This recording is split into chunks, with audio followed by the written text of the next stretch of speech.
Good afternoon, everyone. We will now resume our council session this afternoon. And just a quick note, we will go through our public hearings now and after the public hearings, but before our review of Thrive, we will go back to the district council session on the zoning text amendments we will discuss this afternoon. But we begin with item number 9. This is a public hearing on Bill 1822, Noise Control, Leaf Removal Amendments. This bill would prohibit the sale and use of combustion engine-powered leaf blowers and leaf vacuums by a certain date, authorize a grant program to partially offset the cost of replacing a combustion engine-powered leaf blower or leaf vacuum with an electric leaf blower or leaf vacuum, and generally revise the law regarding noise control. A Transportation and Environment Committee work session will be scheduled at a later date. Persons wishing to submit additional materials for the council's consideration should do so before the close of business on September 27th. We do have speakers for this public hearing, and our first public hearing is Barton Rubenstein, who will be testifying virtually, and you have 2 minutes for your testimony, which may begin now. Thank you, council members. My name is Barton Rubenstein. I am the chair of the Town of Somerset Environment Committee. We are one of actually three communities in Montgomery County that has banned leaf blowers, gas-powered leaf blowers, and ours has been a successful about a year to year and a half campaign of education to our neighbors, to our landscapers, who are basically piggybacking a very large effort in DC that has now banned the leaf blowers as well. We consider this low-hanging fruit in our battle with the climate emergency that is now plaguing communities all over our country. And banning the leaf blowers is not only having to do with the gas, but also the sound, which is deafening for many reasons. And there are now hundreds of communities and municipalities, including the state of Alaska, that have already banned these noisy machines. So I'm imploring the Montgomery County to follow suit of our town of Somerset, Chevy Chase Village, and the town of Chevy Chase, which have already banned or partially banned these leaf blowers. And we'll ask that you continue to be leaders in our country in reducing the use of fossil fuels. And Montgomery County is a leader, but this is a low-hanging fruit that should have easy passage, and I hope that you will take the time to make this happen. In our neighborhood, we've had a really successful campaign, and people are much happier and speak about the quiet neighborhood now that it's passed. And landscapers actually seem to be quite okay because they've already made the transition because of DC. So this is sort of a piggyback situation, and we implore you to consider doing the same. Thanks very much. Thanks, Mr. Rubenstein. I'm actually going to follow up with you after this hearing at a later date to talk about implementation. I have some questions about that you may be able to answer. Next, we have John Lobenstein, who will also be testifying virtually. You may begin your testimony now. Good afternoon, and thank you for allowing me to provide testimony today. My name is John Lobenstein, and I am Director of Agronomy for Montgomery County Revenue Authority and past President of the Mid-Atlantic Association of Golf Course Superintendents.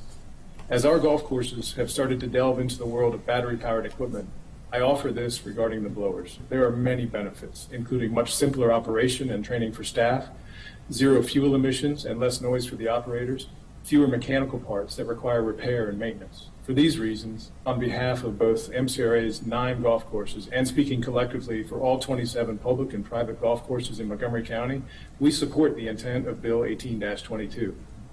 We understand the importance of this bill, but considering the average golf course consists of over 150 acres of land, some over 400 acres, the noise impacts from blower use on a golf course are minimal, since most of the areas we maintain are well away from residential areas, and maintenance is typically performed well away from golfers. Battery and blower technology, while it continues to improve, is still not directly comparable to gas-powered blowers, but we are getting closer. Blowers with the longest runtime are not powerful enough, and blowers with the strongest output for maximum efficiency do not last long enough. Blowing leaves is relatively easy, but golf courses have some other unique uses for blowers. Aeration season requires us to blow and loosen soil that's often smashed into the turfgrass canopy, and we need turbo mode all day long using many blowers for cleanup. The unique topography and variability in playing surfaces, including sand bunkers, offer additional challenges. Our golf courses are already starting to make the change to battery blowers for some uses, but it is not a comprehensive solution for us yet. Based on the limited noise impact to our neighbors and the gap in technology, we are requesting the council consider a 3-year delay in the full implementation of this bill for golf courses to allow battery and blower technology to improve. We do see light at the end of the tunnel, and we look forward to implementing this change when the timing is right. Thank you. Thank you for your testimony. Next, we will hear from Don Peterfofsky.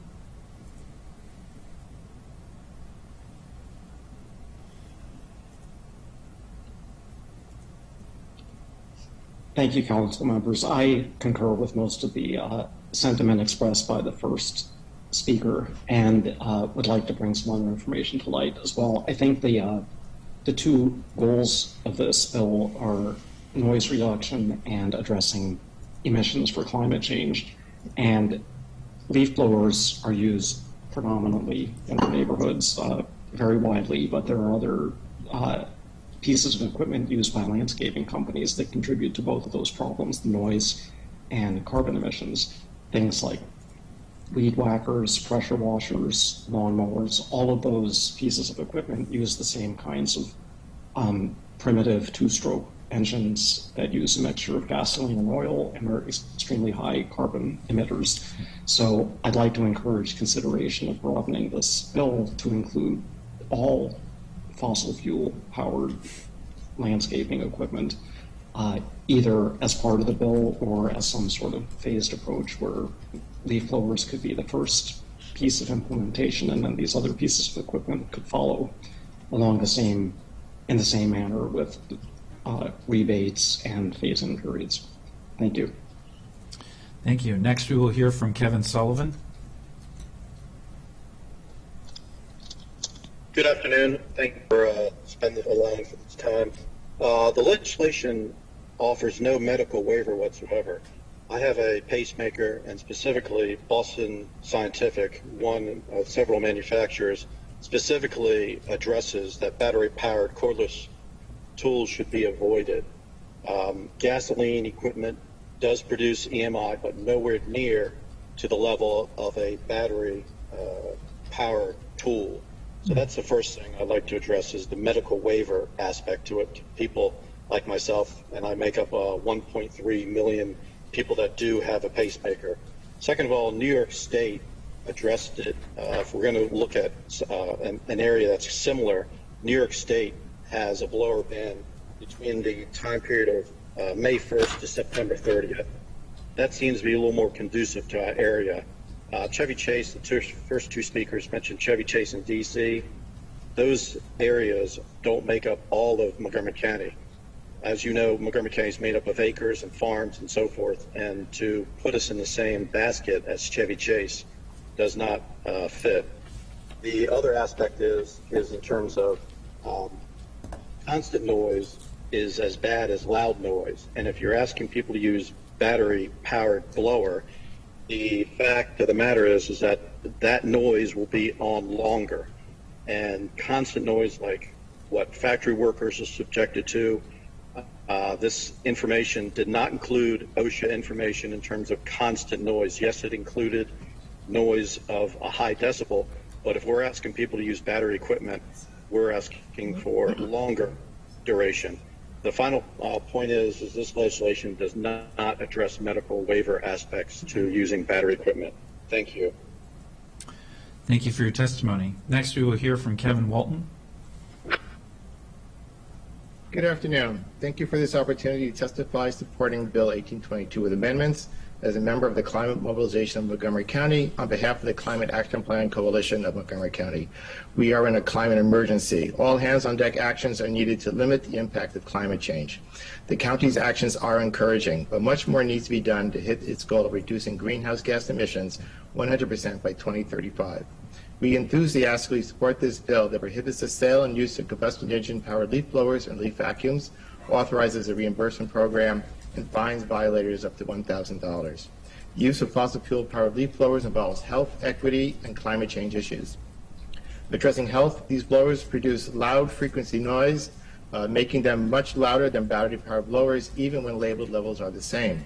Many impact users' ears at 100 decibels or more, causing permanent hearing loss according to the CDC and the World Health Organization. The highly inefficient engines exhaust ozone, carbon monoxide, fine particulate matter, benzene, acetaldehyde, and formaldehyde. Each can cause health problems, the latter three considered probable human carcinogens. Addressing equity, those at most immediate risk from the noise and exhaust are the lawn workers who use these blowers throughout the day, many days a week. Indifference to their exposure ignores their long-term health concerns. The climate issue compels eliminating fossil fuel use whenever possible. For example, 1 hour of running these leaf blowers produces the same amounts of toxicants as driving a car over 1,000 miles. Similar legislation is being enacted all over the country and in our backyard. Both Chevy Chase Village and Washington, D.C. instituted the same ban this past year in January.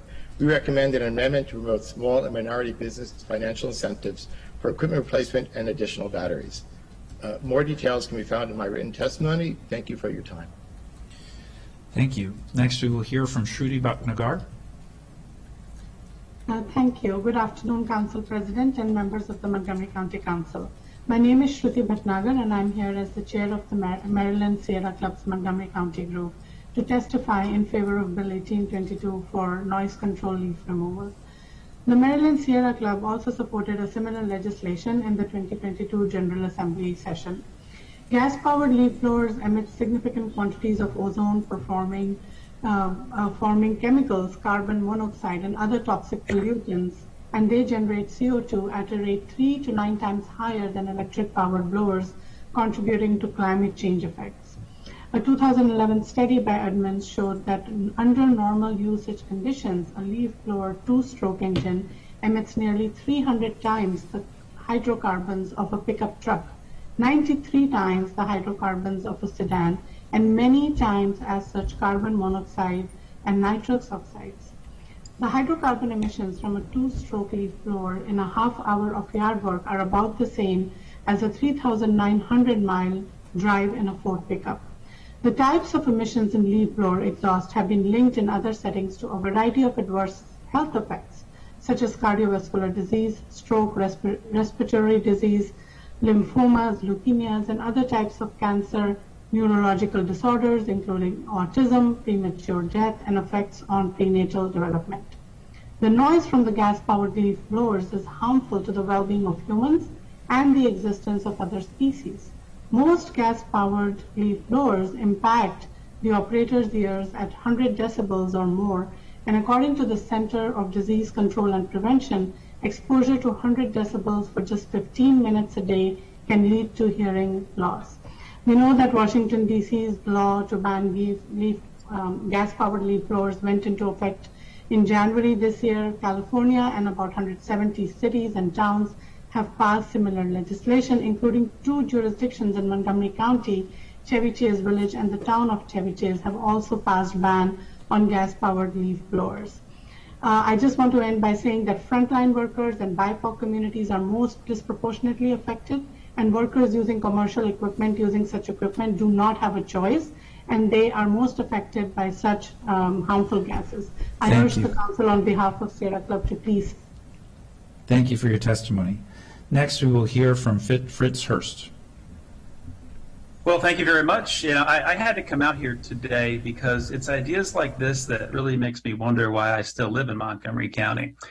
Bans on gas-powered leaf blowers, or GLBs, is government overreach and should be rejected outright. This is a heavy-handed solution to a largely non-existent problem that only underscores the county's reputation for flavor of the month virtue signaling that will foment more problems than it purports to solve. Electric alternatives currently do not have the same power as GLBs. They make jobs more difficult and more costly. Let's break down 4 problems with the bill. First, there is no epidemic of GLB noise plaguing communities. I've lived in Montgomery County for 25 years. I served for 13 years on 2 county boards and 10 years on the board of the Rollingwood Chevy Chase Citizens Association, 5 as president. We have an active listserv. I have never once heard any complaint about GLB noise. I work from home like so many people do, and I hear all sorts of neighborhood noises all day. But to those who are particularly pressed by GLB noise, I would urge a bit more charity for their neighbor and their hard-working lawn crews. Second, the enforcement mechanism is truly reprehensible. It relies on neighbors ratting out neighbors by secretly photographing them and reporting them to government prosecutors. Third, the environmental benefits are absolutely specious compared to other sources of emissions. Yet if you outlaw GLBs today, can you tell me that lawnmowers are not next? And fourth, the county must get back to basics with existing responsibilities and should not waste $1.5 million on this bill. Example, I live next to county-owned land with dead and dying trees that pose a risk to life and property. Yet the county says that due to a backlog in resources, it will be 3 years before they can address the problem. Maybe you can help me with this. But in conclusion, I urge you to get back to basics, apply some common sense for a change, and reject this nanny state legislation. Thank you very, very much. Thank you for your testimony. Next, we will hear from Stan Edwards on behalf of the county executive, who is here in the audience.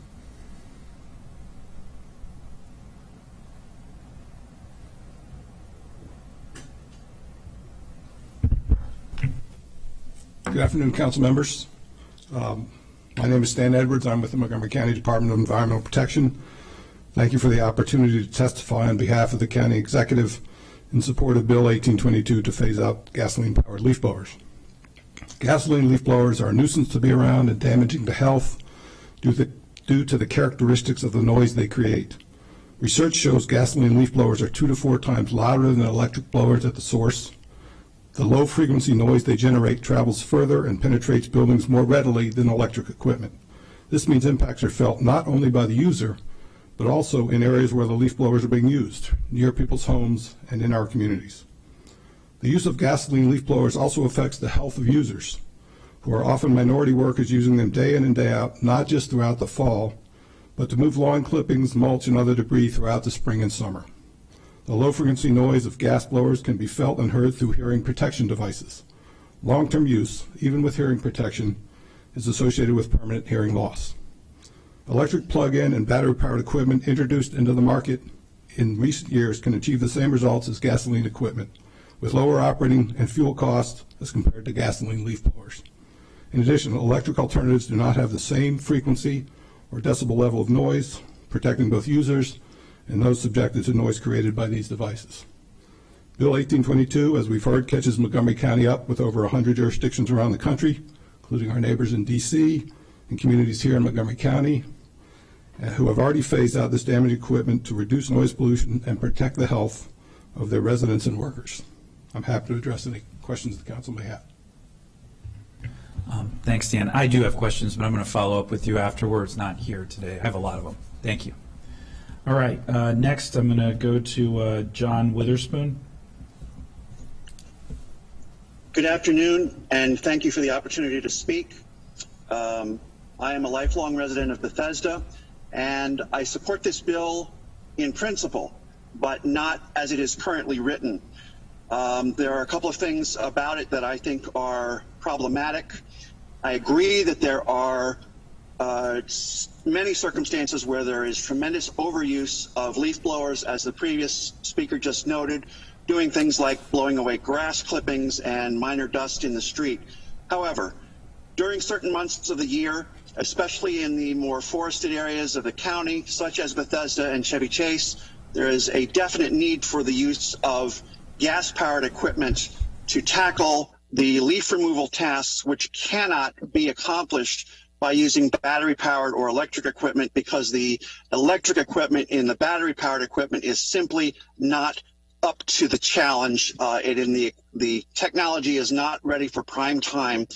I also believe that the use of walk-behind blowers should not be banned, because you can accomplish a lot of work in a very limited amount of time using those pieces of equipment, and then they can be turned off. I know some landscapers in D.C. who have gotten around the problem of the ban in D.C. by running portable generators in the back of their landscape trucks in order to charge the batteries. And it seems to me that that type of solution is only pushing the problem aside and creating a second one as an externality. So I would hope that the council would consider what I believe is the case in Chevy Chase, where there is a seasonal allowance, a period of 6 or 8 weeks when gas-powered leaf blowers can be used. And I hope that if the legislation passes, there would be a carve-out for that type of an exception during the fall months when gas-powered equipment is really the only thing that will get the job done. Thank you very much. Thank you for that testimony. And lastly, we'll hear from Chris Homan.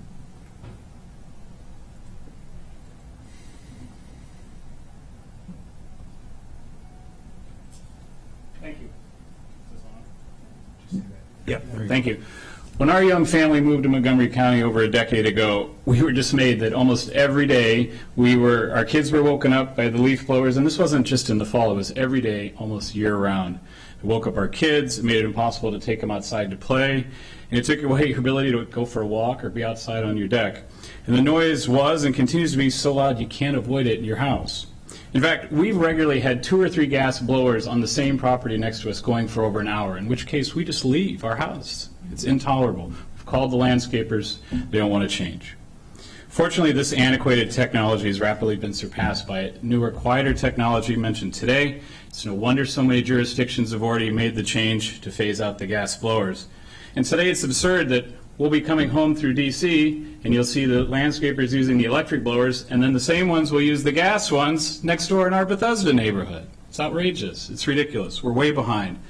There's simply no reason for us to be a laggard on this anymore. More than 7,000 people signed a petition on this over the last year or two.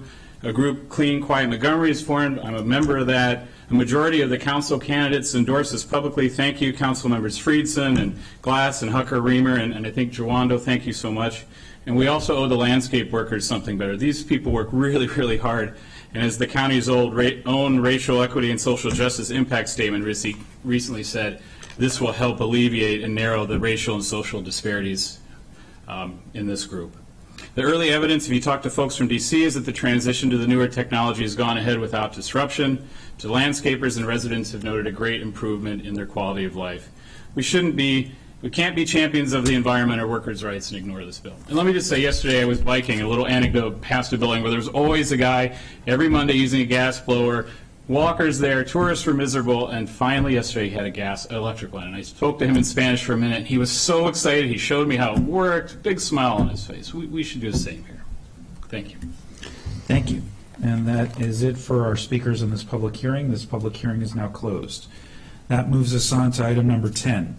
This is a public hearing on Bill 2422, Streets and Roads. This bill would amend Chapter 49 to incorporate complete streets principles into the design and construction of roads and generally amend Chapter 49 to modernize the street and road standards. A Transportation and Environment Committee work session will be scheduled at a later date. Persons wishing to submit additional material for the council's consideration should do so before the close of business on October 5th. We do have 2 speakers for this public hearing. Our first speaker is Laura Van Etten, excuse me.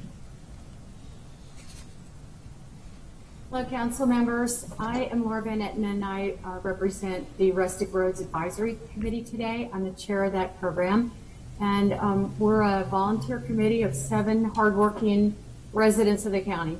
We have 5 recommendations for changes to Chapter 49. 2 are basically what you would call technical. One is to replace the word accident with crash. Another is to replace the word commission with committee, because we're actually a committee. And we will have more detailed testimony to provide in writing with section numbers and that sort of thing.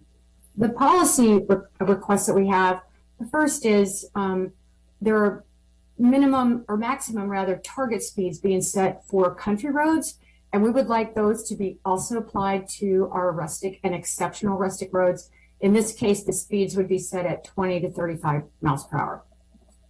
Additionally, in the policy area, particularly relating to our committee membership, we really need some more people. So we're asking that our membership be increased by 2 people from 7 to 9. We're asking also that membership criteria be expanded really to reflect your work on racial equity and social justice, so that we could have a broad category of members to choose from, representing the geographical, social, economic, recreational, and cultural concerns of the residents of the county. Lastly, we would like an amendment to our farmer member provision so that a provision is deleted that requires farmers to be earning 50% or more of their income from farming. We don't have financial disclosures for membership, and this provision discourages membership from a broad range of farmers. And Council President Albornoz, you will remember meeting some of these farmers over in Brookville where they raised ethnic vegetables. And the point was made, we couldn't produce enough income off our vegetable farming to support ourselves. So we look forward to working with you on this. Thank you very much for hearing our concerns. Thank you for your testimony. I do remember that visit, and it was a good one.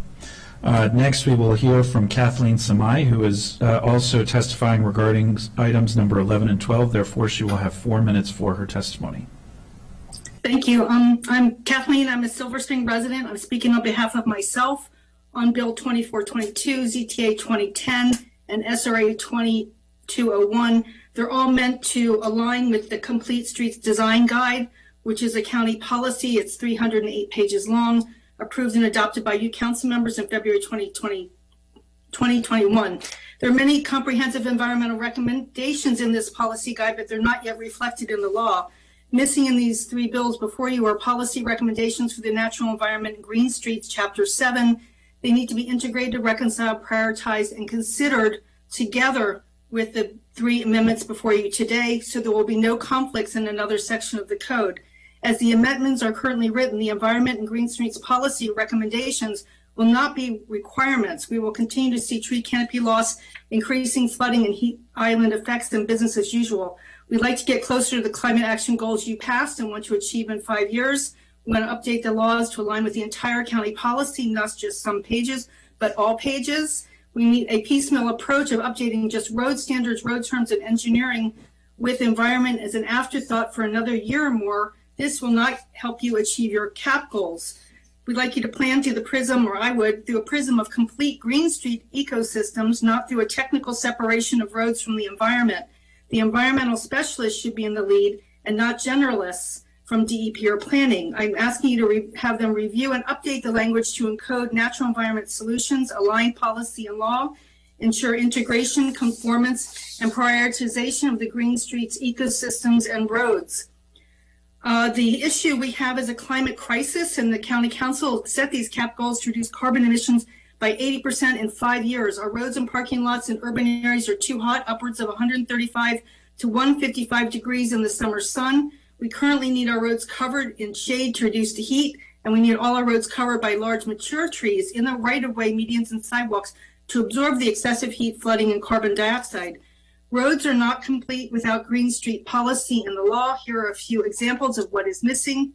Ensure CSDG policy and road standards are in agreement in the law. Reflect CSDG Chapter 7 green streets in the county code. Requires street trees and landscaping and medians on all streets, not some. Add summer shade. That means a metric of 50% of our streets, roads, and sidewalk surfaces must be lined with tree canopy to reduce surface heat.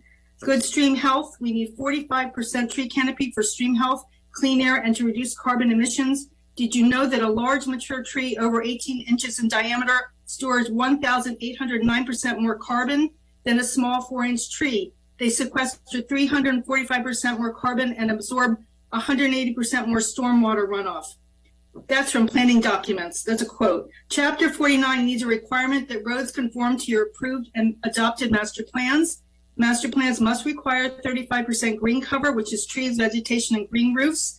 This statement should be added to the road code and ensure it conforms with streetscapes.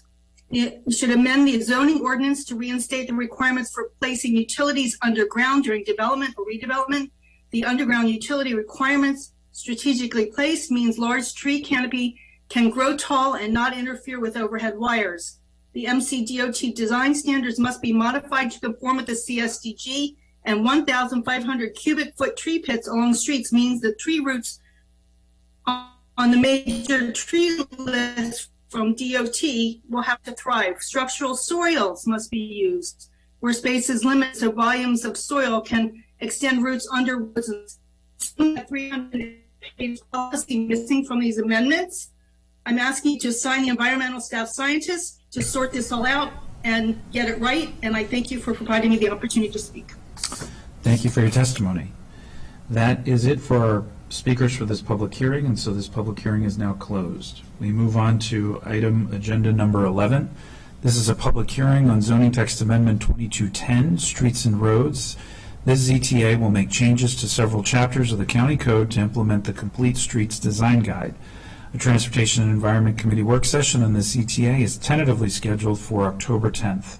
Persons wishing to submit additional material for the council's consideration should do so before the close of business on September 27th. We have one speaker for this public hearing, and that speaker is Montgomery County Planning, Casey Anderson. Sorry. Yeah. I don't think we need to testify on this. We're just gonna let it. You just have to hit your button. Oh, sorry, we didn't feel we needed to testify on this. We're wait for the work session. Okay. Yeah. So that is it for. But I did want to thank DOT for the work on the complete street guidelines and the SRI on the last one. Just for the record, they were extremely helpful, and we've been working those recommendations into our master plans even while we've been waiting for those to be adopted. Great. That is noted, Chairman Anderson. Thank you. So that is it for our speakers for this public hearing. This public hearing is now closed. That takes us on to item number 12. This is a public hearing on the subdivision regulation amendment 2201, streets and roads. This SRA will make changes to several chapters of the county code to implement the complete streets design guide. A T&E committee work session on this SRA is tentatively scheduled for October 10th. Persons wishing to submit additional material for the council's consideration should do so before the close of business on September 27th. There are no speakers for this public hearing, and so this public hearing is now closed. That moves us on to item number 13. This is a public hearing on Bill 2322, Personnel and Human Resources, Amount of Pension, Group G members. This bill would increase the pension amount for Group G members by applying 5% of average final earnings for each year of credited service received for accumulated sick leave, subject to a certain reduction amount and generally revised county law regarding pension at retirement. A Government Operations Committee work session will be scheduled at a later date. Persons wishing to submit additional material for the council's consideration should do so before the close of business on September 27th. We have one speaker for this public hearing, and that speaker is Mr. Jeffrey Buttle, representing IAFF Local 1664. Thank you for your service, sir. Good afternoon, Mr. President, members of the council. Jeff Buttle, president of IAFF Local 1664. Our organization represents approximately 1,200 career firefighters and paramedics who are members of the Fire and Rescue Bargaining Unit. I am here today to speak in support of the legislation that was introduced to the council as a result of an agreement with the county executive during negotiations and collective bargaining back in February of 2021. That agreement required him to submit this legislation to the council for consideration no later than June 30th of 2022, which the executive did indeed do. With the council recess over the summer, it's now coming on to the fall schedule. I think this is a interesting piece of legislation. It's not often in bargaining. It's a lot of give and take on certain proposals back and forth, but we believe this is one that is a mutual benefit to both the county and to the employees of the retirement system who are our members. The fiscal note does assign some cost to it, but we believe in the reduction in various types of leave, which we can get into more detail certainly during the committee work session, offsets the cost identified in the fiscal note. So where you're spending money towards the contribution in the pension system to cover the benefit, on the other side there is a reduction on the operational budget with overtime backfill and things of that nature. So look forward to working with the Government Operations Committee when it gets assigned to them and a date is identified for that work session. So I thank you for the time here today, Mr. President. Thank you very much, Mr. Buttle. And that is it for our speakers for this public hearing, and so that public hearing is now closed. That moves us on to item number 14. This is a public hearing on sectional map amendment to implement the approved and adopted Silver Spring Downtown and Adjacent Communities Plan. A Fed Committee work session will be scheduled at a later date. Persons wishing to submit additional material for the council's consideration should do so before the close of business on September 28th. We have one speaker for this public hearing, and that speaker is Gaurav Iyengar.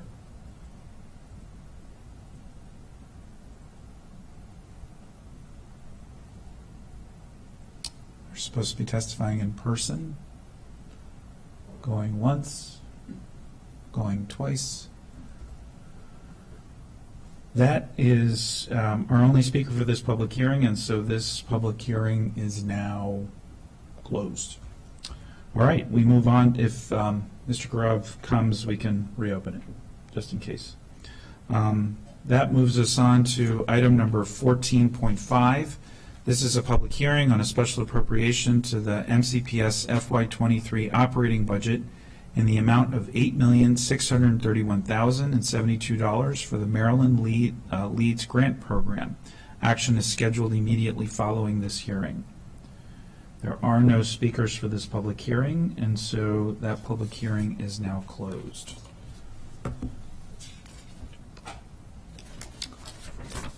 I don't see any, do any of my colleagues have questions about this? I don't see any, and so can I get a motion to accept this special appropriation? So moved. Moved by Councilmember Katz. Seconded by Council Vice President Glass. We have a quorum here, right? Yep. All those in favor, please raise your hands.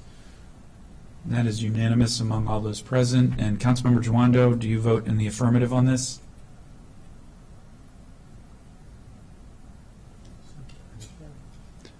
Right. Well, we've got 5, so that is a majority. All right. Thank you all very much. And that is it for our public hearings. We now move on to our district council session. And we begin with item number A, which is a work session in action regarding zoning text amendment 2204, commercial use, light vehicle sales and rental. Fed Committee recommends approval with amendments. I will turn it over to the chair of our Fed Committee to make any opening comments. All right. Well, I am going to describe the actual origination case for this zoning text amendment briefly because it clarifies the issues, I think, in a way that otherwise it can seem extremely arcane. We're trying to address an issue that is countywide that affects a number of properties. However, it was brought to our attention because of a specific situation, which is that a vacant property in Aspen Hill, the Kmart that's there, a auto dealer was interested in taking a lease on that property, and that would be a great thing. But the dealer found out that they would not be allowed to have an indoor sales room or showroom. They could sell cars outdoors in the parking lot around what was once a very large indoor retail facility, but they would not be allowed to have an indoor sales or showroom. So the zoning text amendment seeks to address some of the quirks around auto sales, and we don't know whether the original case will be relevant. The original intended use example will ultimately be relevant or not. It may not, but we thought since an issue's been brought to our attention, we should seek to resolve it. So with that, I'll turn it back to the council president, and he may wish to ask the council staff to explain it in more detail, or if there isn't an interest, we could proceed. Ms. Nadeau, if you'd like to just speak to this a little bit more, that'd be great.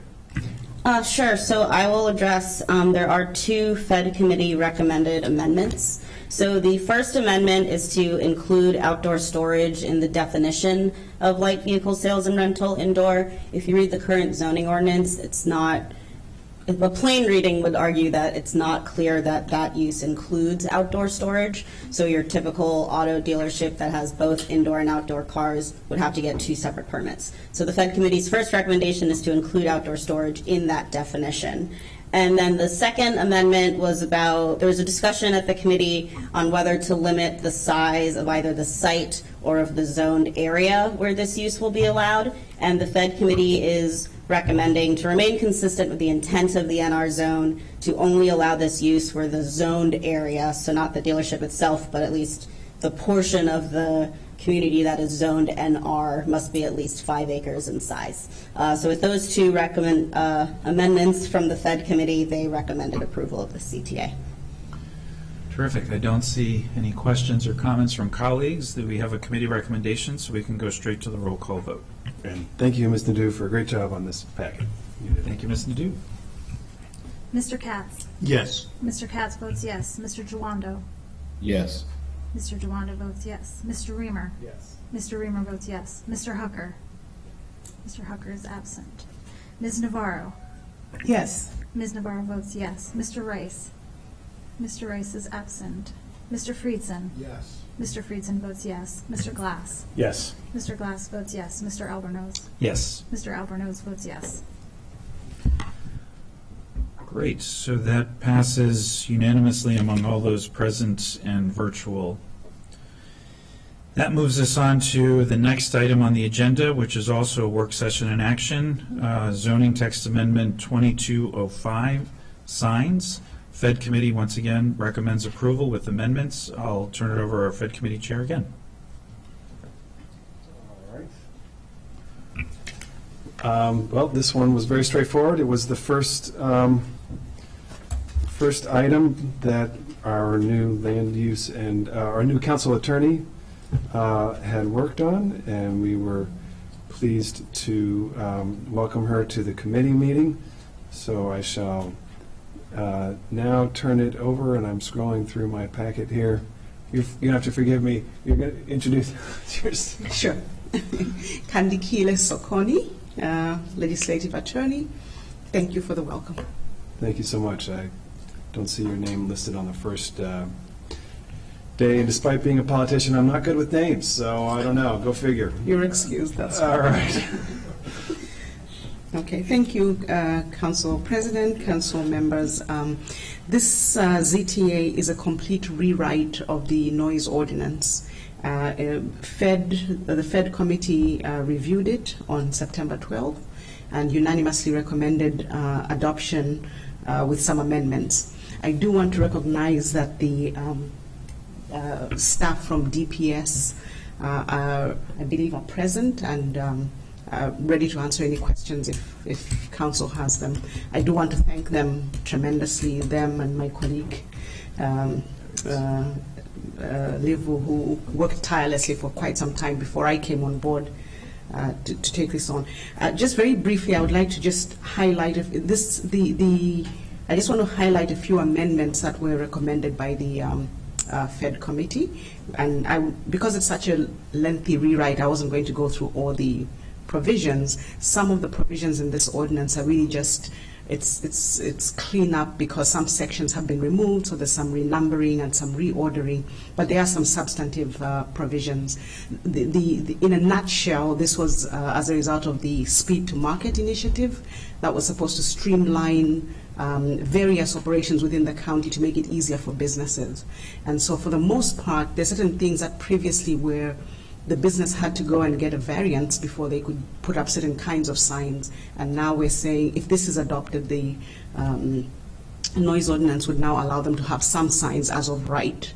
But just to quickly highlight some of the amendments that were recommended by the Fed committee, one of them is just to expand the definition of a temporary sign is a sign on a private lot that's going to be up for no more than 30 days. That's the way it is now. They recommended that we increase that to 90 days to accommodate certain real estate and leasing signs that need to be up for more than 30 days.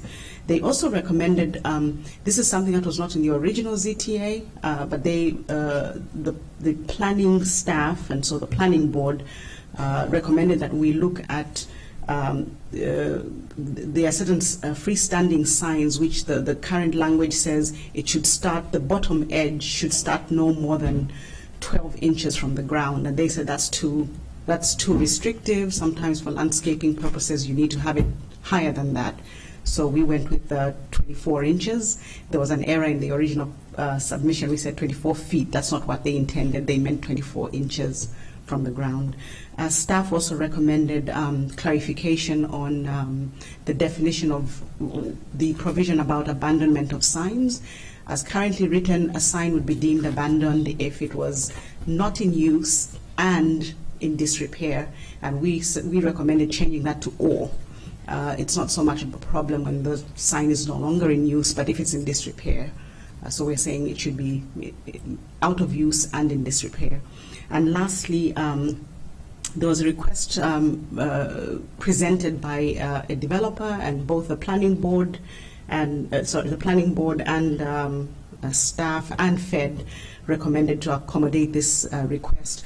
Currently, the sign ordinance requires businesses to have one sign at the customer entrance, and but then there are some businesses that are, they abut a very busy highway or artery, and they would like to. Previously, they would have to go to the sign review board to get a variance to have their sign at any location other than the direct customer entrance, and now they would be able to have it, place it wherever it's most visible without a variance. Lots of other provisions which no longer require a variance. So for instance, if a business has presented a subdivision application and they indicated on their subdivision map where the signs would be located, we currently require them to first go to the sign review board to get a variance. Now we're saying if the subdivision was approved and you had shown the signs on the map, there's no need to go get a variance again.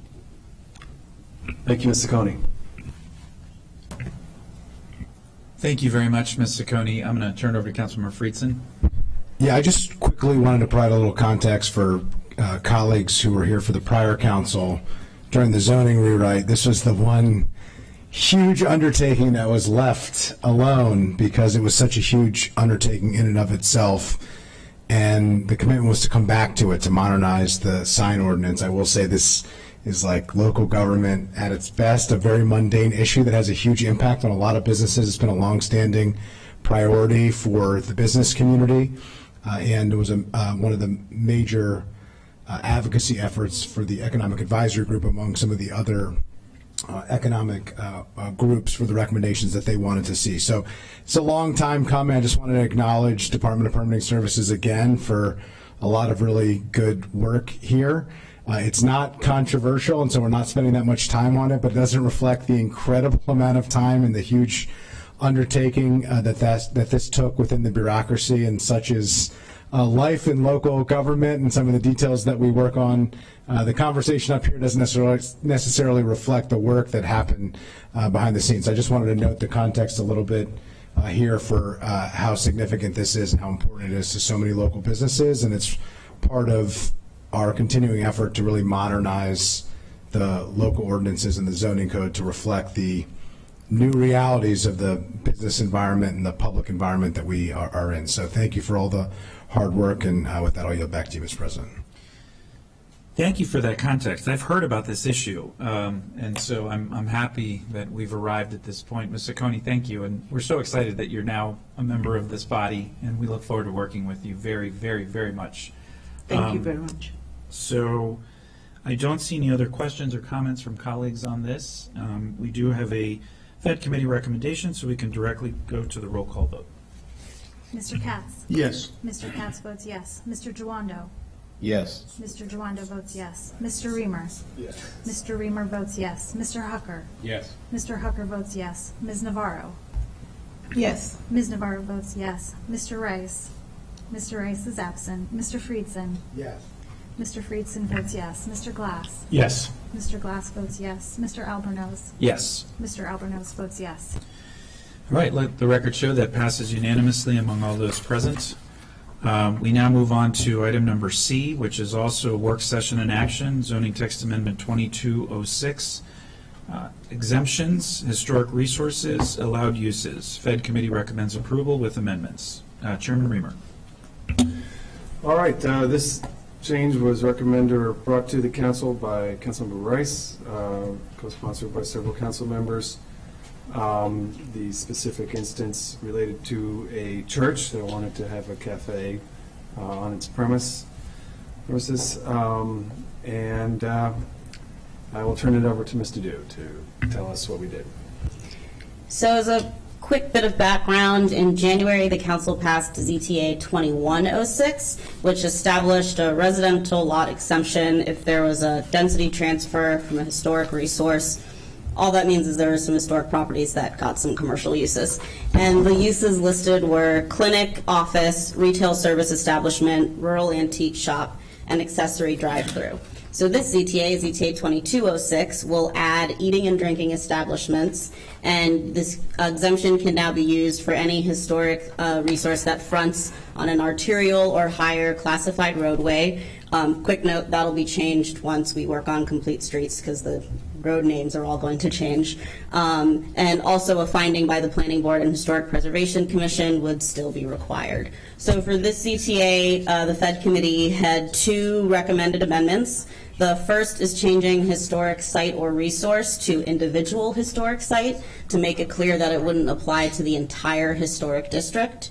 And then the second, there was a question because some of the uses are limited in some zones and conditional in others. So the Fed Committee had a very robust discussion on whether all the uses should be site plan or all the uses should be conditional use.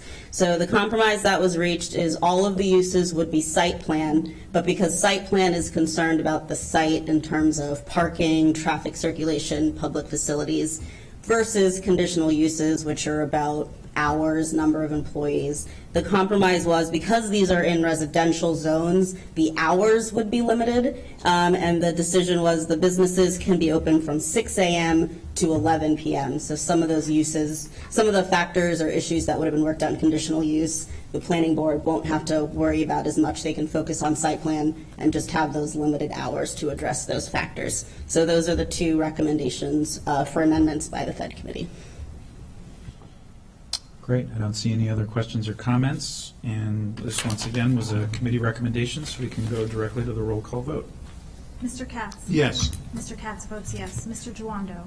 Yes. Mr. Jawando votes yes. Mr. Reamer? Yes. Mr. Reamer votes yes. Mr. Hucker? Yes. Mr. Hucker votes yes. Ms. Navarro? Yes. Ms. Navarro votes yes. Mr. Rice? Mr. Rice is absent. Mr. Friedson? Yes. Mr. Friedson votes yes. Mr. Glass? Yes. Mr. Glass votes yes. Mr. Albornoz? Yes. Mr. Albornoz votes yes. Right, let the record show that passes unanimously among all those present. Thank you very much. And colleagues, just a couple of cleanup items. We went a little faster than we had anticipated on the public hearings, and so for item number 14.5, I'm going to go out on a limb and assume council members Navarro, Jawando, and Hucker support the $8 million appropriation, so they would like to be listed in the affirmative, and then Councilmember Hucker would like to be listed in the affirmative for the first ZTA that we discussed, which was item number 7A. And Councilmember Jawando would like to be listed in the affirmative in support of the consent calendar. And I believe I got everybody. Great. All right. Thank you all very much. That brings us on to the next item on the agenda, which is a continued discussion regarding Thrive 2050.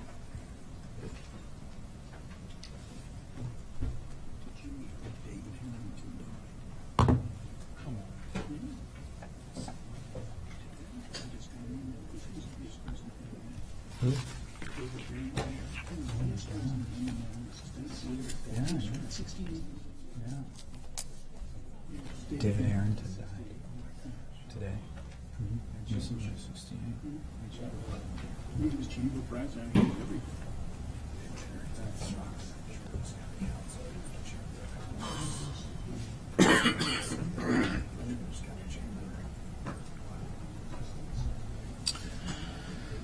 All right. Hello, everyone. We are continuing our ongoing discussions regarding Thrive 2050. I will turn it over to Ms. Dunn to remind us where we are and to check in. Good afternoon, Council. This afternoon, you are receiving a continuation of your briefing on Thrive Montgomery 2050. It is the Racial Equity and Social Justice Report that was created by Inspire Green and their sub-consultants, Public Engagement Associates. They were here last week. They provided a briefing then to the Council, and they covered their public engagement outreach efforts, questionnaire, and all that they had learned through their summer process. But with the amount of time they had and the interest in the topic, they didn't have enough time to get into the recommendations in their report, nor their chapter on racial equity and social justice that was requested by this council for them to produce. So with that, we've invited Jordan back to continue his briefing of the council. So he will go over with you the recommendations in his report and give you the highlights and information that he feels relevant for you to hear on his chapter on racial equity and social justice. When you finish the briefing, just a couple things we can talk about. You received an addendum to today's briefing, and it has to do with the recommendations in the plan, and I'll talk to that just a little bit. We're not going into it in detail. And we'll also talk about the schedule. So with that, I turn it over to Jordan. Great. Thank you so much for joining us, Jordan. Thank you for having me. Happy to be here to speak about this very important project. So I think before we jump right into it, I would be remiss not to make some kind of general statements up front about, the work that we did and, really the approach and how this is framed. I think I would be remiss if I did not say that, this work is not complete. I don't think that the work could ever be complete, but given the compressed time frame that we had, the budget that we had, we really focused our efforts on the charge of this contract, which is to get meaningful input on the plan recommendations from the target populations. A lot of the work that has happened in the past month has been largely staff volunteering to make sure that we got this project across the finish line. That being said, I think it's important to note that there's an underlying tone around this effort where clearly it's contentious, right? And I just wanted to say for myself personally and for my staff, our intention is not to undermine a process or to be overly critical of this plan. I think the effort is really aimed at trying to identify some of the blind spots and, making the language stronger so that it actually has a better chance of achieving the goals, the stated goals of racial equity and social justice. I think the recommendations that we've put forth, they represent many things that came from the community, some things that come from us, some things that come from our self-consultant, and it's understood a lot of those things are in the plan already. Some stated more strongly and clearly than others, and some which may not necessarily be a general plan recommendation, but something that we felt needed to be said or needed to be understood if, racial equity and social justice is really going to be centered in this process. The plan chapter really reflects not a comprehensive analysis of Thrive, but more so maybe demonstrating some ideas that we felt were missing from the narrative. I'd like to say that I think in general, Thrive is a very well thought out document. I think that a lot of the policies mesh with best practices from what we understand in the planning field. But the concern I have is the resistance to the feedback from communities that may not agree with the plan, and a sense of defensiveness about what's being said by those communities. It was mentioned in last council session that we needed to be open to hearing things that we don't want to hear. And I think that that's a critical distinction to make, because we all have blind spots, and there are always going to be people left behind when we implement good ideas. One example I've been thinking about a lot recently, I have an old friend, old 75-year-old guy that I used to work with, who he likes to come to the soccer games. I coach soccer in my quote-unquote spare time. And nowadays at the soccer games, they have a QR code to purchase your tickets. I think during the pandemic, we all learned that this is a fast, easy, and convenient way to access websites, information, so on and so forth. But, this guy, he does not know how to really use his phone that well. He doesn't, he doesn't know how to use a QR scanner. And when he showed up to the game, he gets really frustrated. What's going on? How come I can't just pay in cash? There's a whole scene. And, it makes me think about, this process. We can all agree that a lot of the changes that Thrive prescribes are positive and will have a public good to the majority. But, my general feeling is that not enough attention has been paid for the folks who may be potentially left behind, the folks who may not be able to as easily make the transition into where we're going in the future, and what could be done to actually address the needs of those folks. When I worked, when I was in grad school, I worked on Choice Neighborhoods, Hope 6 project, and looking at redeveloping public housing. And, all of the, planning practitioners at the time felt that, and I'm bringing this up because this is central to what's going on in Montgomery County as well, this idea that, concentration of poverty is the challenge, right? We need to address these concentrations of poverty, because when you have a concentration of poverty, it yields all of these things that are bad for the people and bad for the area. But, having had the opportunity to actually talk to these people and track folks once they left public housing and got their Section 8 voucher and moved somewhere else, what are their experiences? What are the outcomes? What we learned in that process is, yes, people wanted to leave the projects, but when they got their voucher, they found it very difficult to use. When they went to the new neighborhood, they ran into a whole host of challenges. Being rejected by the neighbors, kids getting in fights, the loss of the social network that they relied on for survival, not being able to go to their neighbor for the proverbial cup of sugar, being, seen as an outsider. And these were challenges that people faced as a result of really what was a well-studied and thought-out policy on how to deal with concentrations of urban poverty. And all this is to say that everything that's put forth here is not intended to be in contradiction to what's in Thrive, but to supplement, to add context and details so that we may begin to do the difficult work of understanding what are the unintended consequences of this housing strategy, of this growth strategy, of these ideas, because we'd be remiss if we did not consider them. And I think that's really what I see as the central charge in this work.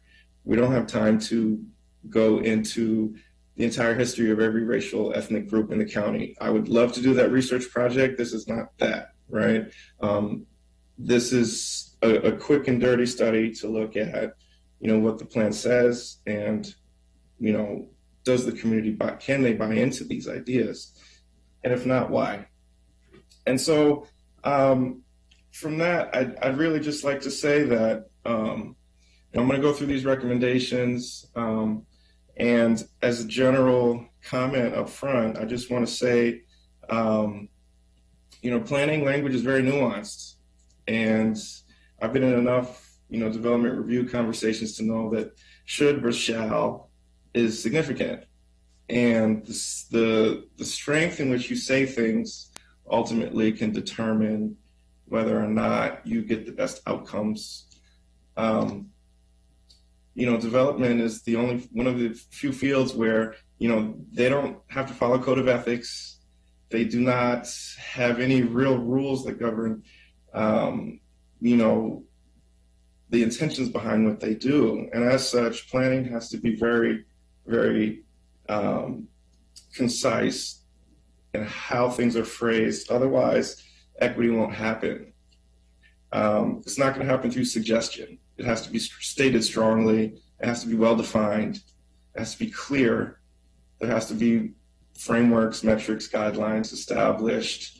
Otherwise, it's only going to go so far.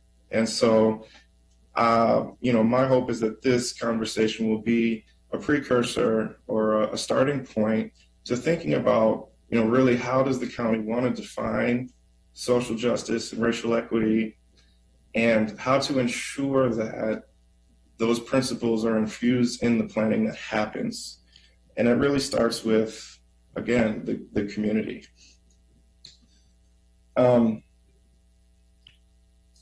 So I'll get into the recommendations. I'm assuming everyone has this in front of them, the memorandum. And so for general recommendations, the first one relates to how we will evaluate progress sections. Each chapter in the plan has, at the end of it, a question posing to the reader, how will we evaluate our progress? And the thing that I noticed right away... Just really quick, could we put would it be possible to put the recommendations on the screen? Sure. They are in the packet.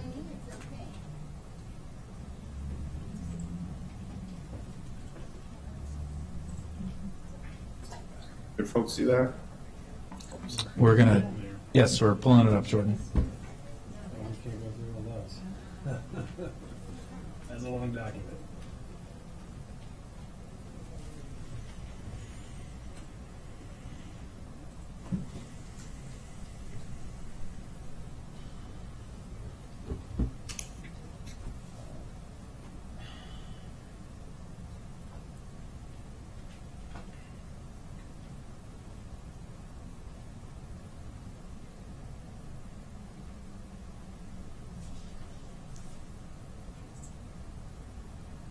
We're pulling it up, Jordan. Just a second. Okay.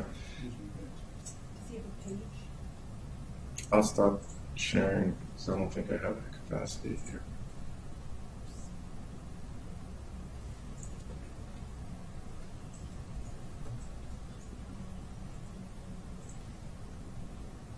It's like 48. 48? I think it's 48 in the PDF.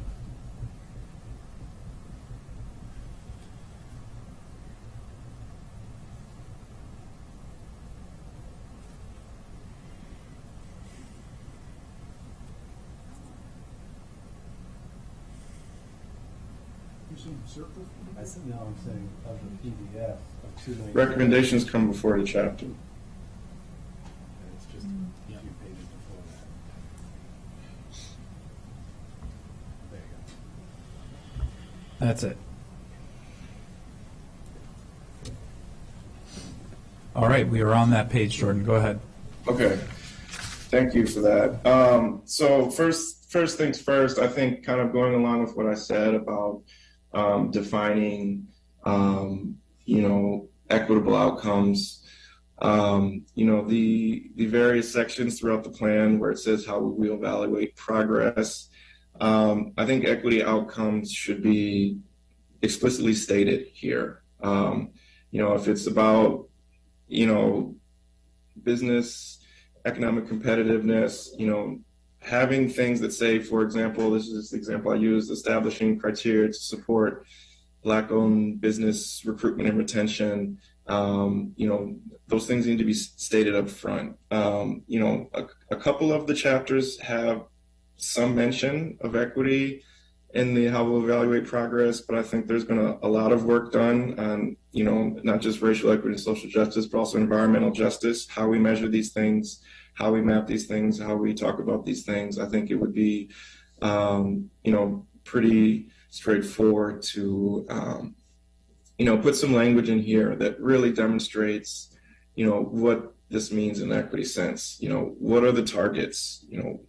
What does Montgomery County hope to achieve in terms of advancing quality of life for these populations, with an emphasis on low-income folks. So based on the comments received, it seems that there's a potential edit to the draft that could be made, but this is an action item, maybe that goes into the implementation matrix, and I think that's something that I would really benefit this plan to make that more clear. The second recommendation in the general category is that I really think to help quell some of the negative public feedback that the plan has received. I think that as the plan goes through its review, edit process, the communities that were engaged, communities of color that were engaged in this process, and low-income communities, they should be consulted and should be confirmed. Do you agree with these changes? Do you feel it meets your needs? Do you now feel the plan is something that you can get behind? I think a lot of what happened, and we talked about this a little bit before, is people want acknowledgement. They want their needs acknowledged, and I think that some of these policies do address their needs, but they do not feel like that they've been acknowledged. And I think doing that exercise would go a long way to building public support for this document. The next recommendation in the general category is to, in direct response to the housing question. I think we've heard a lot of people express fear about displacement, and we've heard a lot of people say, "Oh, this isn't actually happening in the county." I think that it's a little bit difficult to say that there's not an issue when we see what's happening with housing prices currently, especially in the midst of this period of inflation that we're all experiencing. Housing pressure is really intense, and we've seen this and heard this from people on the ground. And it is something that needs to be looked at closely, and I think that in order to have people take this plan seriously, I think, as a next step, the work needs to continue in looking at these issues, what's happening with housing affordability, and how to address it in a succinct, comprehensive way more than I can speak to today. Jordan, just really quick, this is incredibly helpful. This context is important. I don't know that we'll have time to go through each of these individual bullet points with context for each and every single one of them. Sure. So if, as you summarize, if you could hone in on the key points, that would be helpful. All right. Yes, I'll do that. And I think it'll be easier to do that once we get into the kind of specific plan chapter categories, and I'll try to move a little bit more quickly. Thank you. So the other one is to we're really continue to work to establish working relationships with communities, prioritize participatory planning, and empowering the voices of the vulnerable in these processes.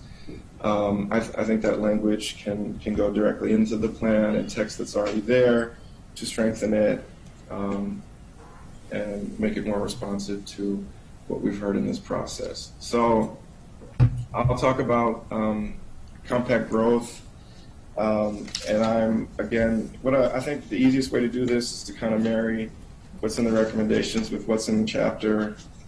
I just would like to stay up front. I think most planners are in agreement that density is needed to solve urban challenges. I think, a lot of these recommendations speak to, focusing density near transit, but also looking at things like community benefit agreements and ways to make folks accountable to make sure that we're meeting our stated goals. I think that creating, policy frameworks to ensure that, when the growth happens, minority-owned businesses are involved in the redevelopment. There are a lot of different recommendations here about, how to support, positive development, how to deal with, housing issues of displacement, the growth strategy.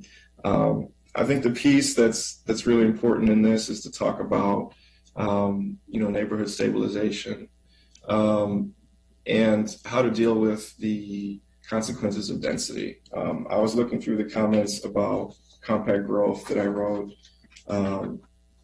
and I understand that people feel that compact growth is a necessity, and I agree, but I also think that it comes with challenges. Many of us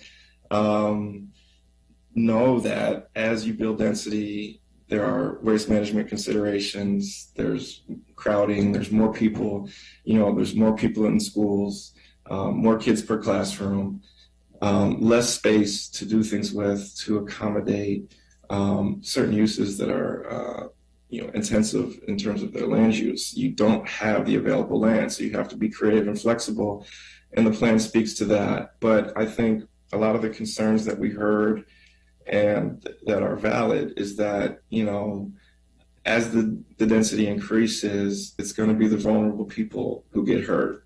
These are already the communities that are dealing with inadequate waste pickup or eroding infrastructure. There are reassurances that need to be made. There need strategies that need to be developed to make sure that as the growth is happening, the access is equitable and that the new residents are not supplanting the old in terms of who has priority in accessing what's happening in the reimagined community.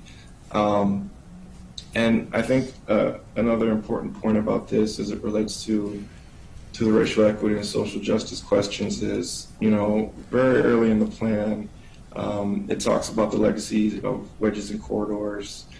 It talks about what happened to African American communities, that were formed after slavery, and how those communities over time, became dilapidated or blighted. And I think it's important to point out that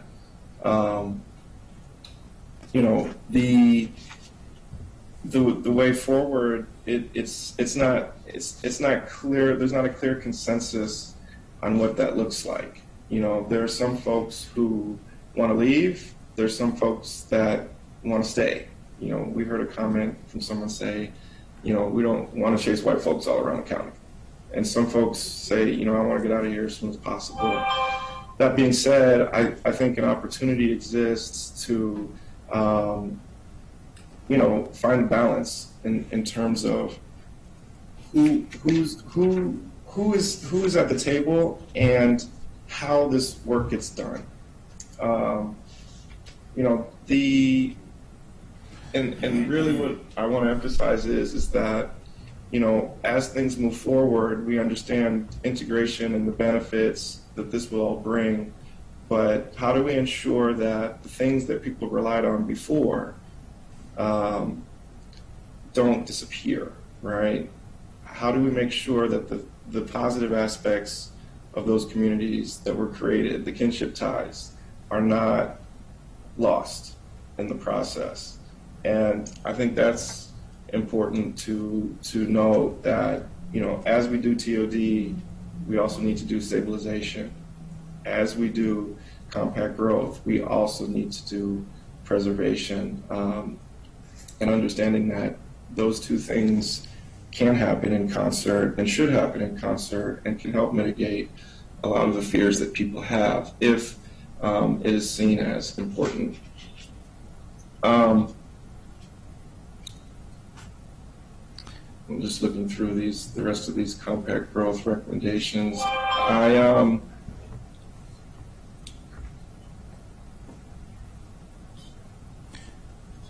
I think we could move to complete communities. So, complete communities, I think, is a great idea, and I think generally outside of the folks who are doing long commutes to jobs, most people really like this idea. I think the piece of this that I'd like to speak to that ties into housing is really about local workforce.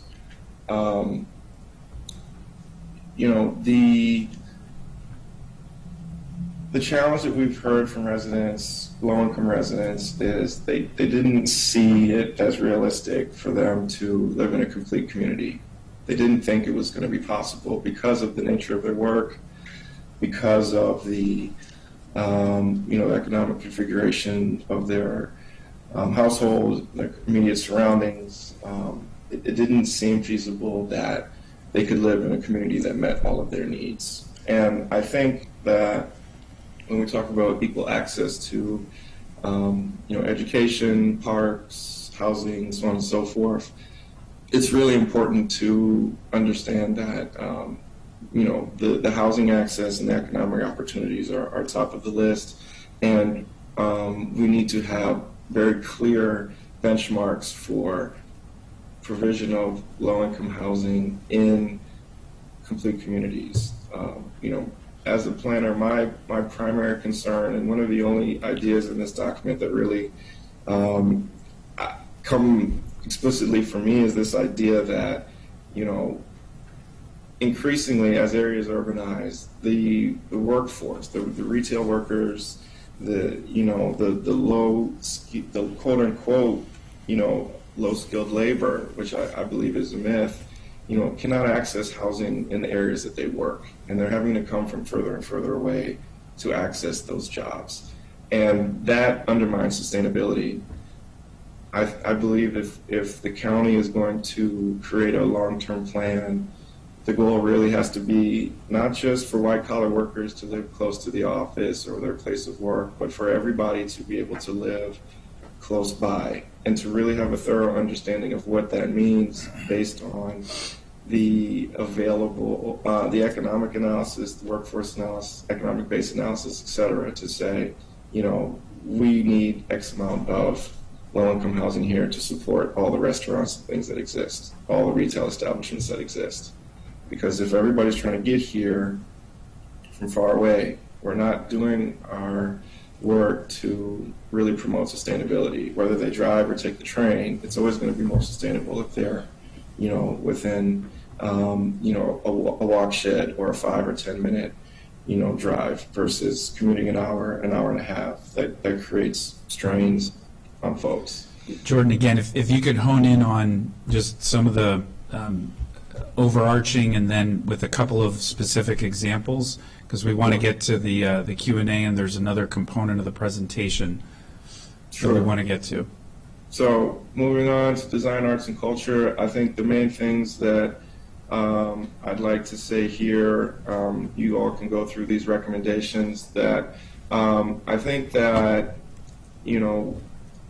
the county's existing cultural fabric needs to be recognized up front, and it really needs to be leveraged. We talk in America a lot about diversity, and I think that this is actually something that the county could be using to really promote itself. One of the recommendations that I put in here is the idea of having, kind of cultural hubs, cultural spaces.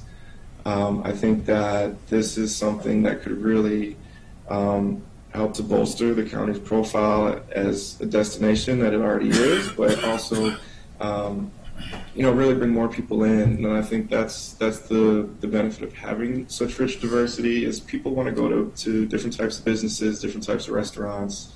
And it's a huge way to deal with adaptive reuse, right? A lot of these low income, and immigrant communities, they're looking for business opportunities, adapting places for informal markets, where it could be, where you can deal with some of that challenges around, not wanting street vendors or, illegal, vendors in certain spaces, to begin to create space for these types of folks to have entryways into the community and into the markets, into entrepreneurship, I think is going to be tremendously powerful in a place like Montgomery County. And I think it's something that should really be talked about in terms of urban design, because a lot of these folks that come from immigrant communities, they come from places that have, paratransit as the norm, street vendors as the norm, informal economies, and the regulation around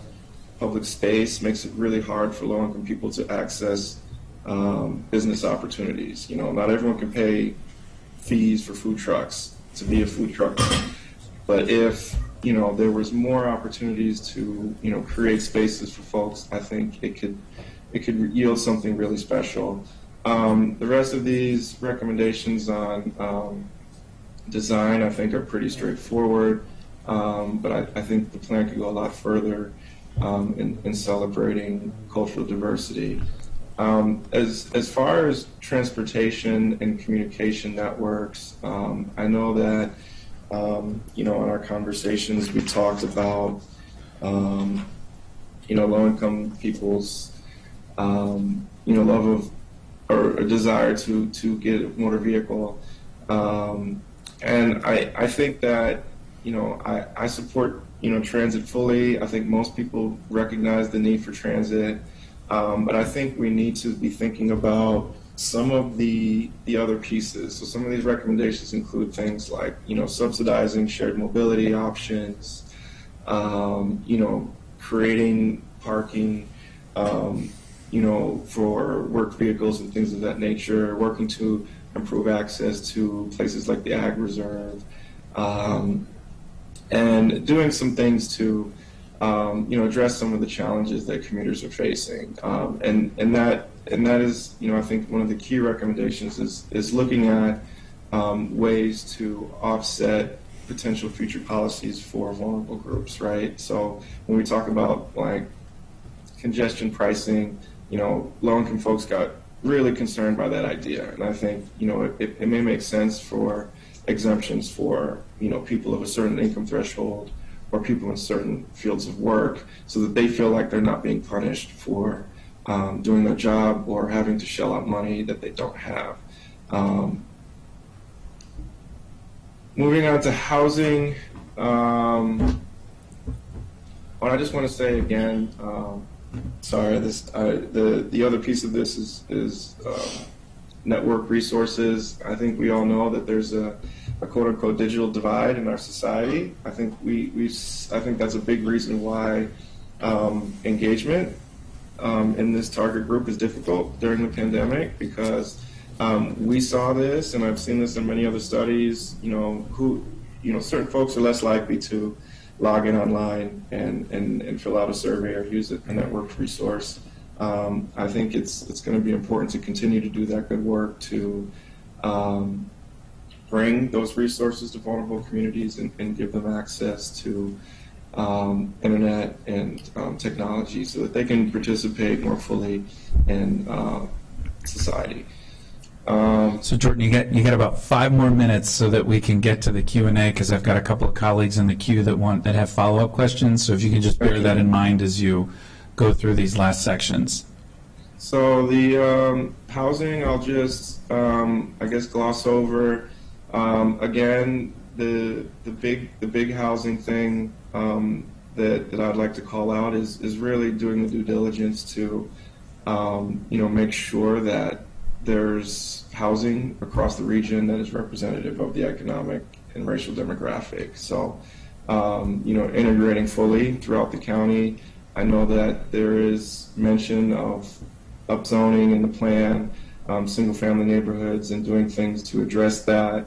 I think that people who live in lower income single family neighborhoods have some concerns. I think some more specificity needs to be given to how housing provision is going to break down along those lines across the county in different types of neighborhoods. I think the other housing, recommendations largely align with the plan. I think the big thing is going to be, systems of checks and balances to make sure that the work is having the intended outcome. And then I'd just like to say, beyond the identified growth areas, I think some growth is going to be needed in the existing low-density single-family neighborhoods to provide affordable housing, places like River Road, so on and so forth. So I won't spend too much time there. I think the Parks and Rec recommendations are pretty straightforward. And then on racial justice and on racial equity and social justice, something that's going to be really critical to this work going forward. I would encourage the county to really take a look at the social and economic costs of past practices. When I started this project, that's the piece of this that I really wish I could do. We did not have the time or the resources to delve into that, but I really do think that the full breadth of what happened needs to be put into context. The legacy of racism, legacies of slavery, and how that's worked over time. What does that mean in an economic sense, and how do we actually address that through development, through community development? And that's something that I think should be done soon, because in order to make these communities whole, that history is going to need to be understood, and tools are going to need to be created to address their concerns. I won't go into all these other pieces. I know we're short on time, but happy to hear questions or talk through the chapter. I know we didn't really get to that. Thanks, Jordan. Really appreciate the comments and feedback and the hard work that was done. And yes, a condensed amount of time, but I thought build off of a lot of the work that had been done previously and the strategies that were implemented to engage the community in this broader discussion of how, not just within the context of Thrive, but how we engage our community, period, in so many different aspects. That's come up several times this morning during other briefings. So I'll turn over to Councilmember Navarro, who has some comments. Thank you, Mr. President. Thank you, Jordan, for going through these recommendations. One of the things that I was listening to all the recommendations, that occurred to me that we have been doing a lot of the things that were described. And I think it might be a useful exercise and I don't think it would take that much time, to be able to identify within all of these recommendations some of the things that we were doing in other policy areas, right? When I looked at the arts and humanities piece and that focus on cultural hubs, we're working on a Wheaton Arts and Cultural Center as a way to have a repository for that kind of those kinds of activities, and to capture sort of like the rich diversity of our county. And so it reminded me of that, opportunities for especially our low-income, immigrant community to have a chance to develop their entrepreneurial skills. I was thinking about Impact Silver Spring, that has a number of academies where they're providing that type of training, and also then be able to market a lot of the things that they are developing. Cost of transit, another category that we were talking this morning. Mm-hmm. What does this mean? What could this look like, right? How do we target that? Missing middle. Housing weatherization. We passed a number of bills, and one in particular we were looking at how to make sure that we address racial equity and social justice by providing additional incentives ADUs, naturally occurring affordable housing, environmental justice issues in the parks. There are all of these things. The CIP being aligned with Thrive, I thought it was a very important highlight because, again, that is connected to what we were even talking this morning regarding access to metro and transportation, business opportunities for low-income communities, especially communities of color, incubators. You know, we've had so many conversations about incubators, time to revisit also the service industry incubators, given the lack of the issues with staffing shortage right now. You know, how can we respond to that very quickly? Hospitality, things of that nature. Pathways into planning, the planning profession. You know, I really love that, and I was thinking, wow, you know, it'd be really cool to develop some kind of an initiative using the same model with civic education, so that all members of the community have a chance to understand some of these processes and lingo. So we have a broad swatch of the community coming to give the council feedback versus just those who have historically always been involved and that say that they represent the voices of everyone. And so I think that these are pieces, some of which we've started to do, but somehow we haven't connected them to something like this, like a general plan, which is so critical that we are incorporating those voices, but also those activities. So I was, you know, I was listening and reading this again and thinking, I think it behooves us to do that, and I don't think it would be difficult, literally, to be able to go through all of that and say, you know, what are the things that are already being done in that way? And so the next council, for example, is to get really busy. They can, as they're addressing these issues or implementing these initiatives or these pieces of legislation, it can connect back to this notion of master plans and things like that, right? So I wanted to offer that as something that I find, you know, a lot of times we are very busy doing a lot of work, and I think since 2019, since we passed the Racial Equity and Social Justice Law, we have been very busy in shifting the culture and the way that we hold ourselves accountable with this regard. But a lot of times we're not connecting all those dots in a way that gives, you know, legislators and the community a full picture of where we're going, because this is not going to happen overnight. So anyway, I just wanted to request that as sort of a, you know, a quick follow-up, just so that as we're moving through these sessions, we can have the benefit of those areas where things are already happening, right? You know, I think that would be useful, at least for me. So thank you. Yeah, I had a similar thought. So many of the recommendations fall outside of the scope specifically of Thrive, but are relevant within a broader context of this discussion. One of the examples is look at ways to address the cost of transit. That came up in our conversations this morning with the new general manager and CEO of WMATA. And clearly that has to be part of this overall discussion, but within the framework of what we're talking about within Thrive, you know, it doesn't quite fit. So if there is a way that we can overlay some of these other actions we've taken and that we will be taking moving forward, well, I would help push to make us, it more real yeah, for folks. I would push us to be a little bit more creative and maybe not. I don't think it's necessarily that it's not under the threshold of Thrive.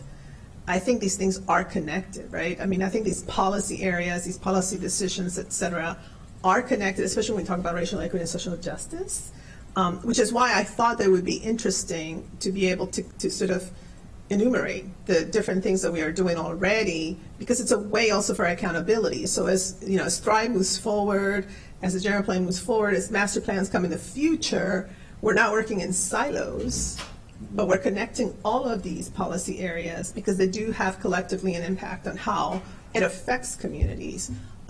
So again, I think it is a little bit different, Mr. President, in the sense that it wasn't included in the framework, but now that I see it here, it's making sense that perhaps, you know, there should be some sort of acknowledgement of the things that are already in place, because it'll serve as a baseline for whatever needs to happen next. So anyway, that's just my request of us. Yep, makes sense. Councilmember Reamer? Thank you. I appreciate the comments from Councilmember DeVore. I was thinking how this council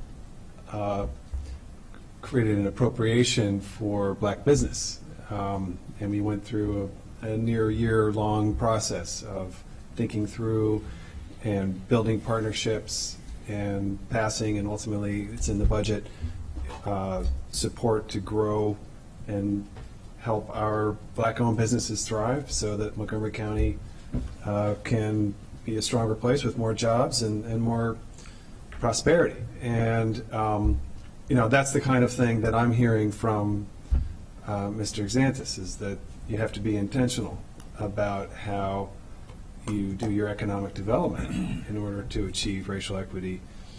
And I couldn't agree more. My general observation here is that Thrive is intended to be a starting point. It's supposed to set the direction for future planning. And I think it's really important for us, maybe a piece of Thrive that can really be improved is guidance about how to do community engagement.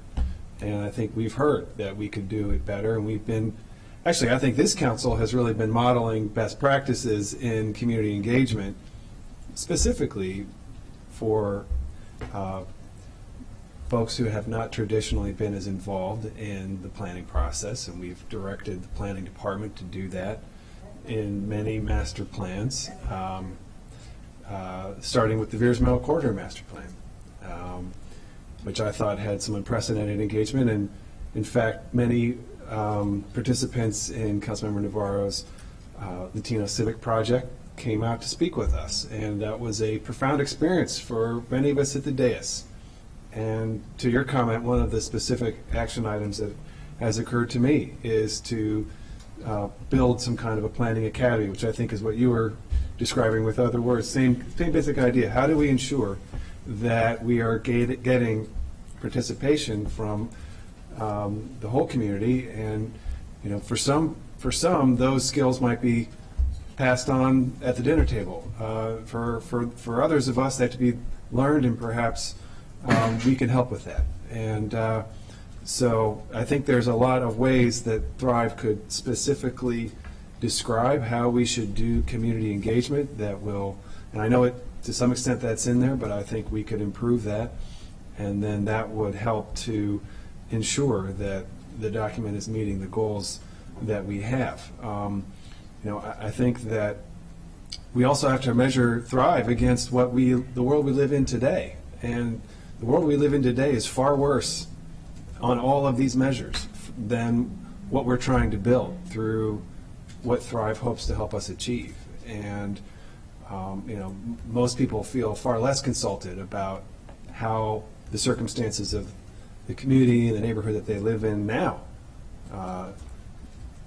what those circumstances are. So, and I don't think we have to make Thrive a 30-year, 50-year plan. I've never really believed that. I think we could revisit the general plan in a more regular manner, and we can approach this as something that is more living and breathing, because it is more of a vision than, and a vision has to be revisited, especially as technology keeps changing and development patterns keep changing.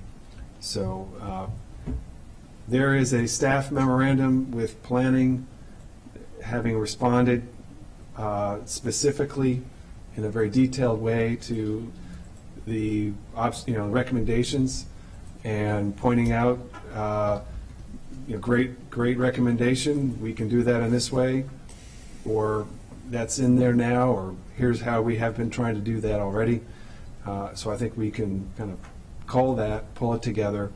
But just a high-level point here is that Thrive could really be improved with a more explicit guidance about community engagement, what the model is, or what our goals are for community engagement, specifically how to empower communities that have been disenfranchised. I think it could do more to expand on the legacy of racist zoning practices and land use policies. And I think that would strengthen the document and speak to a lot of the concerns that we're talking about today. Thank you. Councilmember Friedson? Thank you, Mr. President. Appreciate the conversation. Really appreciate all the work of the consultant, and appreciate comments from colleagues. I think there's a lot here to grapple with, and this overarching question of disinvestment versus displacement and the concentration of poverty conversation, I think, needs to be centered as part of the conversation as well. I think we need to really understand national trends and local realities and how we grapple with those two dynamics. Some of the challenges in a place like DC is different than what we experience in a place like Montgomery County. We don't have issues that are totally unique, but we also aren't the same as everywhere else. And I think we have to make sure that we have a document that reflects that. Ultimately, this isn't a land use plan. This is supposed to be our land use vision and our land use plan for Montgomery County, which I think is really important. I think what we see a lot in this is one of the challenges of the transition. We have our sustainability goals, and there are a number of challenges of how we transition to those sustainability goals and who are disproportionately impacted.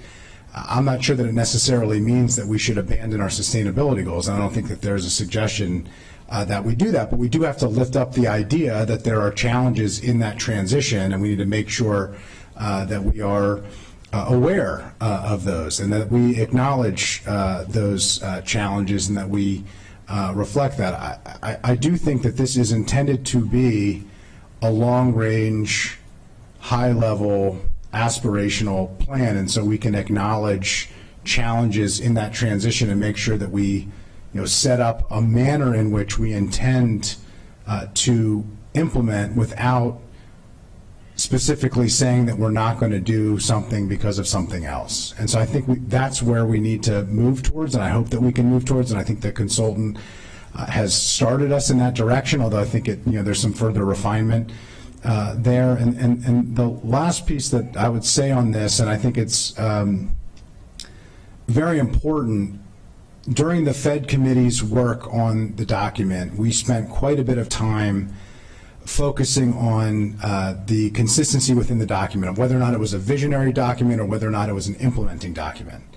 And we, as best as we could, and perhaps there is further refinement on this as well, we took the position that this is a high-level document. It's supposed to be a visionary document, and so that it shouldn't delve into implementation. And we removed language that we thought was prescribing the outcome and went beyond a vision and went into the implementation. Some of the recommendations that we have, I think, go into the implementation. I understand why, but I do think we have to make a choice on what this document ultimately is. I happen to think it is intended to be, and the law suggests that it should be, a high-level visionary document, and there will be lots of work to be done on the implementation and how we get there. And I do think, as other colleagues have noted, we can utilize this chapter to talk about the process of how we intend to implement, how we intend for the outreach to be, and that outreach should be stated as aspirational. We're never going to get it perfect, but we can move towards an ultimate goal of doing better than we did and continuing to do better than we have done. And so I just hope that specifically on that we make that decision and that we are consistent in that decision. And if we decide that we're not going to make this a document that is prescriptive and that presupposes the outcomes of land use decisions, that we are consistent in that throughout the document in every chapter, this chapter only being one of those chapters, but I think that's really important. So I just wanted to note that and bring that up. So with that, I'll yield back to you, Mr. President. All right, thank you. That were all the comments regarding this particular part of the presentation. So Jordan, thank you very much. We will be following up within that broader context that we had discussed in the last session, apart from Thrive, to really focus on how collectively we can do a better job of community outreach in all ways. So thank you very much, Jordan. Pam, I'll turn it back to you for whatever's next. Great, thank you. So in the original staff report for today, you'll see that on the second page is a schedule that I've laid out of how we can approach reviewing the rest of these chapters, which is quite condensed. We're going to meet again this week. We'll meet on Thursday. We will really do a little deeper dive into looking at the material in the new chapters.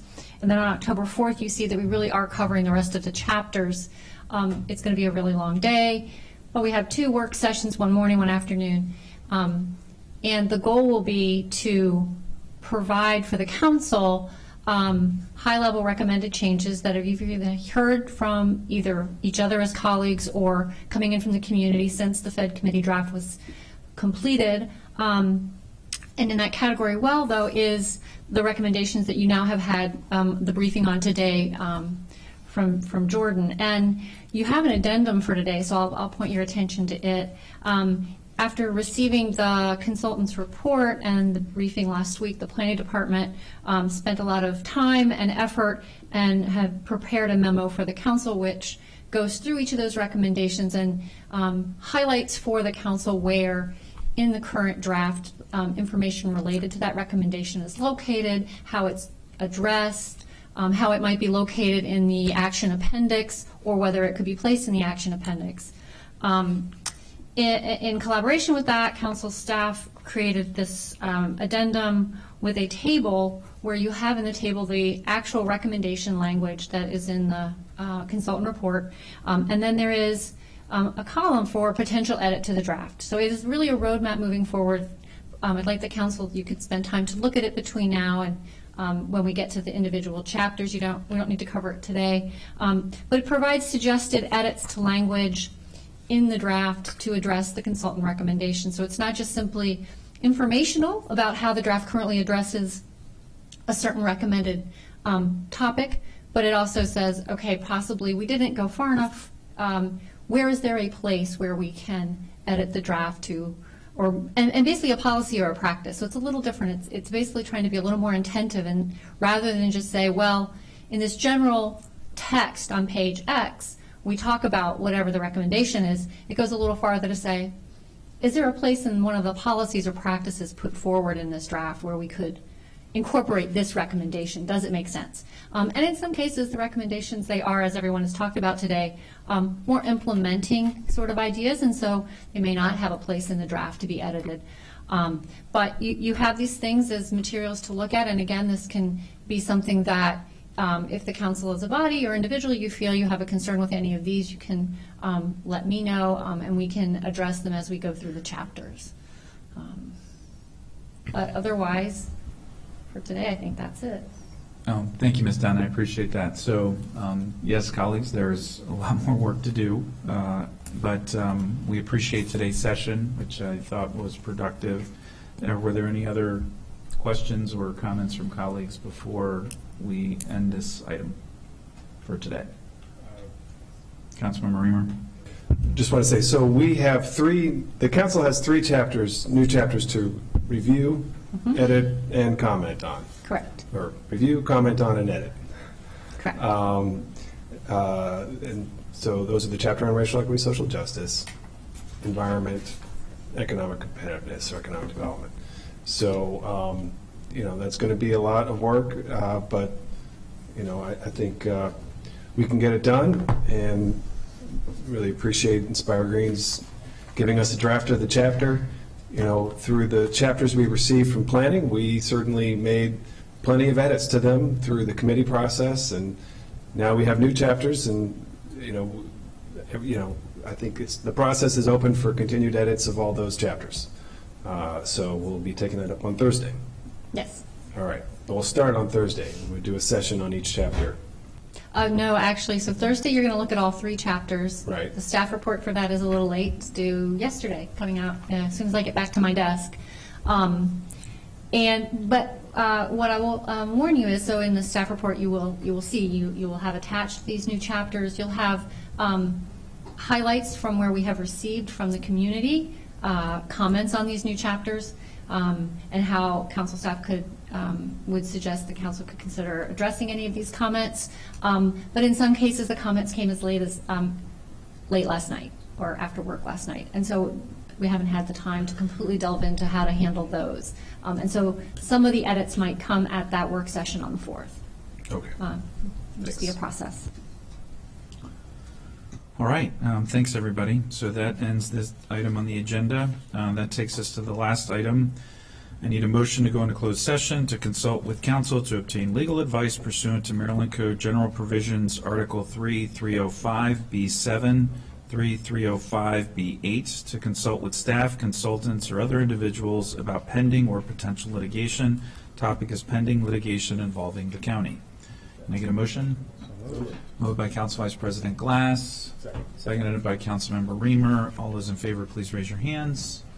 And that is unanimous among all those present and virtual. Since Thank you. we are running a little ahead of schedule, we'll need to take a 15-minute break to make sure we have the staff here for the closed session. Okay, so we will meet upstairs at 3:45.